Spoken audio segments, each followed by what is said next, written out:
Hello guys, ayan, welcome back po sa ating panibagong video tutorial. Ayan po, ang video po na ito ay para po sa ating mga kababayan po na nahihirapan po magtanggal ng background po sa kanilang mga pictures, pang-edit po para sa ID, mga ganun po.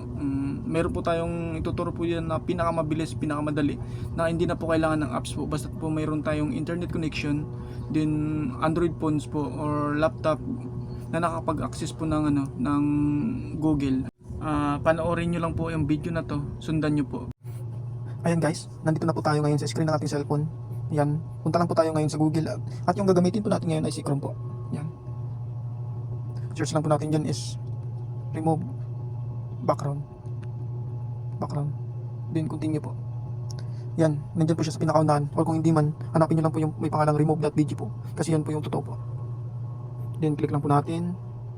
Yan po ang kanyang itsura. Then upload image po.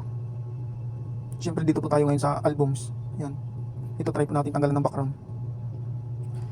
Ayan, naglo-loading na po siya. At nakadepende po sa yung internet connection, yung bilis ng pag-loading. Ayan, ganyan lang po siya kabilis. At napakaganda po ang kanyang kinalabasan. Hindi na po kayo mahirapan magtanggal ng background, ganyan lang po siya kadali. Then siyempre dito sa baba, may pagpipilian po, download tsaka download HD. Huwag natin pipiliin si download HD dahil po mayroon pa po siyang sign up po, then may bayad pa po yan siya. Dito na lang po tayo sa downloads. Ayan. I-open po.